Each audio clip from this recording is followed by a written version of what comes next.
जय हिंद। हम आज आपको वर्ण और ध्वनि में हिंदी व्याकरण में वर्ण और ध्वनि चल रहे हैं। वर्ण और ध्वनि पार्ट 1 हमने पढ़ा दिया है, अब पार्ट 2 में चल रहा है। उसका खंड जो है खंड 2 में वर्ण और ध्वनि का खंड 2। और हिंदी व्याकरण की अगर बात करें तो हिंदी व्याकरण में पार्ट 4 चल रहा है। हिंदी व्याकरण में पार्ट 4 चल रहे हैं और वर्ण और ध्वनि का बात करें तो खंड 2 चल रहे हैं। वर्ण और ध्वनि में हम खंड 2 चल रहे हैं। अब हम आगे जो चलेंगे इसमें स्वरों का वर्गीकरण आगे चलेंगे। स्वरों का वर्गीकरण है क्या, ठीक है। लेकिन उससे पहले हम कुछ और देख लें। क्या देख लें? वर्णमाला है क्या। वर्णमाला में सबसे पहले चलते हैं। वर्णमाला में स्वर वर्ण क्या है, व्यंजन वर्ण क्या है यानी कितने हैं, संयुक्त व्यंजन वर्ण क्या है, द्विगुण व्यंजन वर्ण क्या है, ठीक है, अंतस्थ और उस व्यंजन वर्ण क्या है। यानी कहने का मतलब वर्णमाला में स्वर वर्ण, व्यंजन वर्ण, संयुक्त व्यंजन वर्ण, द्विगुण व्यंजन वर्ण, अंतस्थ व्यंजन और उस व्यंजन की संख्या कितनी है। तो हम लोग इसमें चलते हैं। सबसे पहले अल्फाबेट, जिसको हिंदी में वर्णमाला कहते हैं। अल्फाबेट को हिंदी में क्या कहते हैं? वर्णमाला यानी अल्फाबेट। अल्फाबेट की अगर बात करें तो कितनी है, तो उस पर हम देखेंगे। हिंदी में उच्चारण के आधार पर 45 वर्ण है। हिंदी में उच्चारण के आधार पर 45 वर्ण है, जिसमें 10 स्वर है, 35 व्यंजन है। लेकिन लेखन के आधार पर अगर हम बात करें तो लेखन के आधार पर 52 है। कितने हैं? 52 है, जिसमें 13 जो है स्वर वर्ण है और 35 को व्यंजन है और 4 संयुक्त व्यंजन वर्ण है। इसे हम आगे डिटेल से समझते हैं और बड़ा करके इसे हम समझते हैं। तो स्वर वर्ण जो है, स्वर वर्ण है क्या? स्वर वर्ण जो वो है स्वतंत्र रूप से बोले जाने वाले वर्ण को स्वर वर्ण कहते हैं। और इसके हम पीछे भी इसका परिभाषा पूरा हम लिखा चुके हैं, ठीक है। स्वर वर्ण यानी स्वतंत्र रूप से बोले जाने वाले वर्ण को स्वर वर्ण कहते हैं। इसमें अ, आ, हर्ष ई, दीर्घ ई, हर्षु, दुर्गु और री है, ठीक है। उसके बाद है ए, ऐ, ओ, औ, अंग और अ है। तो कुल स्वरों की संख्या की अगर बात की जाए तो 10 को है, पर अ, आ, हर्षी, दीर्घी, हर्षु, दुर्गु और ये री जो है, री, एक अंग और एक अ, ये 3 ये है। तो ये 10 और 3 ये 13। किसके आधार पर? उच्चारण के आधार पर तो आपको 10 है, लेकिन लेखन के आधार पर अगर बात की जाए तो लेखन के आधार पर आपको कितना है? लेखन के आधार पर आपको 10 प्लस 3 13 है। उच्चारण के आधार पर बात करें तो 10, लेखन के आधार पर अगर बात करें तो 13, ठीक है। आगे चलते हैं। व्यंजन वर्ण क्या है? स्वर वर्ण हो गया। अब व्यंजन वर्ण क्या है? स्वर वर्ण की सहायता से बोले जाने वाले वर्ण को व्यंजन वर्ण, जो जिस वर्ण में स्वर वर्ण की सहायता से बोला जाता है उसे हम क्या कहते हैं? व्यंजन वर्ण कहते हैं। अब व्यंजन वर्ण में क वर्ग क, ख, ग, घ और अंग। क, ख, ग, घ और अंग। इसकी संख्या अगर आपसे पूछे क वर्ग की संख्या कितनी है, तो क वर्ग की संख्या 5 है। इसी प्रकार च वर्ग की संख्या की बात की जाए तो 5 है। इसमें च, छ, ज, झ और य है। उसके बाद हम अगर बात करें ट वर्ग की संख्या है तो ट, ठ, ड और ये ड और ये ढ और ये न है। अब हम बात करें ट, ठ, ड और ये एक अनुस्वार लग गया, ये र बन गया, ये ढ में एक अनुस्वार लग गया। तो यानी इसी को हम द्विगुण कहते हैं। आगे हम देखते हैं इसी को, ये जो है ये इसी को हम द्विगुण कहते हैं, इसी को द्विगुण कहते हैं। और ये द्विगुण ये 5 प्लस ये 2 मिला के 7 इसमें होता है ट, ठ में। अब त, थ का बात करें त, थ, द, ध, न, इस यानी त वर्ण, ये ट वर्ण हुआ और ये ट वर्ण हुआ, ट वर्ण और ट वर्ण। तो अगर हम बात करें तो थ, द, ध, न ये 5 है। आगे चलते हैं। प वर्ण प, फ, ब, भ, म यानी इसका भी संख्या 5 है, यानी ट, त और प, ठीक है। अब इसमें हम बात करें ट, ठ, ड और ये ढ है, तो ढ और ये ट, ठ, ड और ये ढ और ढ का बात करें, इसमें दोनों अनुस्वार की बात अगर करें तो इसे हम द्विगुण व्यंजन वर्ण के रूप में रखते हैं। इसे हम द्विगुण व्यंजन वर्ण कहते हैं। इस वर्णों में 2 गुण प्रयोग में आते हैं, जिसे द्विगुण व्यंजन वर्ण कहते हैं। इसमें 2 गुण प्रयोग में आते हैं, इसे द्विगुण व्यंजन वर्ण कहते हैं। द्विगुण व्यंजन वर्ण कहते हैं। नोट, अगर इसकी बात की जाए व्यंजन वर्ण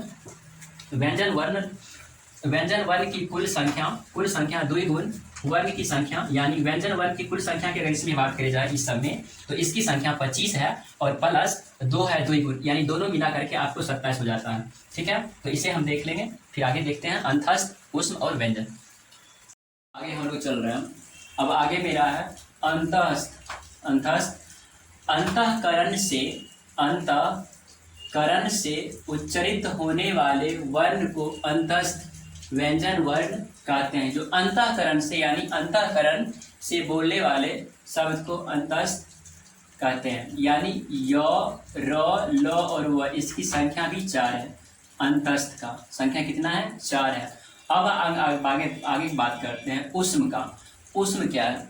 उष्म जो है जिन वर्णों की उच्चारण में विशेष प्रकार की गर्म उष्मा वायु निकलती है उसे उष्म व्यंजन वर्ण कहते हैं। यानी उष्म व्यंजन वर्ण में विशेष प्रकार की जो गर्म उष्मा और वायु निकलती है उसे हम क्या कहते हैं? उष्म व्यंजन वर्ण कहते हैं। अब उष्म व्यंजन वर्ण की अगर बात की जाए तो तालव्य स, मूर्धन्य स, दंत स और ह, इसकी भी संख्या 4 है। अब आगे हम चलते हैं संयुक्त व्यंजन वर्ण। संयुक्त व्यंजन वर्ण की अगर हम बात करें तो इसकी भी संख्या 4 है, लेकिन इसका परिभाषा हम जब देख लेते हैं, जब दो या दो से अधिक व्यंजनों का मेल हो तो उस मेल को संयुक्त व्यंजन वर्ण कहते हैं। ठीक है। अब हम बात करें संयुक्त व्यंजन वर्ण की संख्या की तो अक्ष, त्र, ज्ञ और श्रव, इसकी संख्या 4 है। अब ये क में हलंत और मूर्धन्य स में हलंत, ये दोनों मिलाकर के आपको अक्ष बन जाता है। उसी प्रकार त में हलंत और र, इसे हम त्र कहते हैं। अब आगे बात करते हैं ज्ञ में। अब अक्ष, त्र, ज्ञ, तो ज में हलंत और य में हलंत, ये दोनों मिलके बन जाता है ज्ञ। ज में और य में, ज और य ये दोनों मिलके ज्ञ। अब आगे हम बात अगर करें श्रव में तो इसमें तालव्य स में हलंत और र, इसे हम श्रव कहते हैं। यानी अक्ष, त्र और ज्ञ और श्रव। अब हम जरा आगे इसमें याद कुछ रखेंगे, याद रहे क्या क्या बातें याद रहे उस पर हम लोग जरा विचार करेंगे। जब हम उच्चारण के आधार पर अगर हम बात करेंगे, अगर हमसे कोई पूछ दे कि उच्चारण के आधार पर वर्ण कितने हैं, अगर कोई पूछ दे उच्चारण के आधार पर, उच्चारण की अगर हम बात करें तो उच्चारण के आधार पर अगर वर्ण की बात की जाए तो उच्चारण के आधार पर 45 वर्ण है। उच्चारण के आधार पर 45, जिसमें 10 स्वर है और 35 व्यंजन है, दोनों मिलाकर के आपको हो जाता है 45। 10 स्वर है, 10 स्वर और 35 व्यंजन, दोनों मिला के 45 हो जाता है। यानी किसके आधार पर? उच्चारण के आधार पर। आगे हम बात करते हैं लेखन के आधार पर। अगर लेखन के आधार पर अगर हम बात किया जाए तो इसकी वर्ण जो है, वर्ण की संख्या यानी वर्णमाला की अगर बात की जाए, ये वर्ण जिसको हम कहते हैं वर्ण की संख्या, जिसे हम वर्णमाला भी कहते हैं, इसकी संख्या 52 है। अब इसमें 13 गो स्वर है और 35 गो व्यंजन है। ठीक है। जिसमें हम एक री, एक अंग और एक अ, ये 3, इसमें 10 और ये 3। ठीक है। किसमें 10? उच्चारण में आपको 10 स्वर है और लेखन में 13 है। ठीक है। लेखन में 13 कहाँ से आया? तो ये तीनों बढ़ा। आगे चलते हैं संयुक्त व्यंजन वर्ण। संयुक्त व्यंजन वर्ण में अगर हम बात करें तो संयुक्त व्यंजन वर्ण में 4 है, लेखन के अनुसार ही इसमें 4 है। ठीक है। तो ये 13 प्लस 35 और प्लस 4, अगर इसमें हम बात करें तो ये सारा वर्ण मिलाकर के अगर व्यंजन वर्ण की अगर बात किया जाए या वर्ण की बात किया जाए, खासकर संयुक्त व्यंजन वर्ण में जो भी संख्याएं हैं वर्ण में हैं, ये सारी की अगर बात, टोटल संख्या अगर वर्ण की बात की जाए तो 52 होता है। ठीक है। तो क वर्ग में अगर बात की जाए, क वर्ग में 5 है, च वर्ग में 5 है और ट वर्ग जो है, ट वर्ग की संख्या 5 है, परंतु 2 उसमें द्विगुण है, जो ये दोनों द्विगुण में है। ठीक है। तो ये दोनों द्विगुण का है। आगे चलेंगे द्विगुण व्यंजन वर्ण में, मैंने पीछे पढ़ा चुका है। द्विगुण व्यंजन वर्ण में 7 और त वर्ण में 5, प वर्ग में 5। ठीक है। अंतस्थ में 4, उष्म में 4, संयुक्त में 4, ये सभी को अगर बात की जाए तो ये सभी मिलाकर के व्यंजन वर्ण की अगर बात किया जाए तो व्यंजन वर्ण में 39 है, प्लस 13 गो स्वर है, ये दोनों मिलाकर के 52। अब अगर हम बात करें तो 52 ही वर्ण नहीं है, इससे भी ज्यादा वर्ण है। टोटल वर्ण की अगर बात की जाए तो टोटल वर्ण मेरा 55 है। अब कहिएगा सर कैसे 55 है? तो आप तो यहाँ तक सभी संख्या में आपने देखा 52 है, पर एक ये जो र बनता है इस प्रकार का र या इस प्रकार का र, मान के हम श्री नहीं लिखते हैं, ये माने स्र बना, इस प्रकार का र, एक ई र का जो प्रयोग होता है, तो ये एक र हुआ आपके सामने में, एक तो ये र हुआ, इस प्रकार का र बनता है, ऊपर में या नीचे में लगता है, इस प्रकार का एक र हुआ, और एक र तो ये हो गया।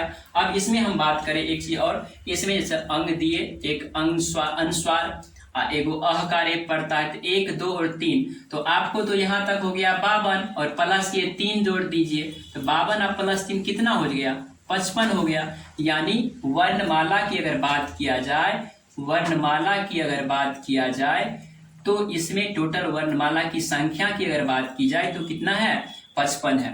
ठीक है, तो ये सारे हम देख लेंगे। इसमें मेरा वर्णमाला में जितने भी स्वर हैं, व्यंजन है, अंतस्थ है, उष्म है, संयुक्त है, द्विगुण है, किस किस में कितनी संख्या है, किस किस में कितने हैं, ये सभी को हम देख लेंगे। ठीक है, तब तक के लिए जय हिंद।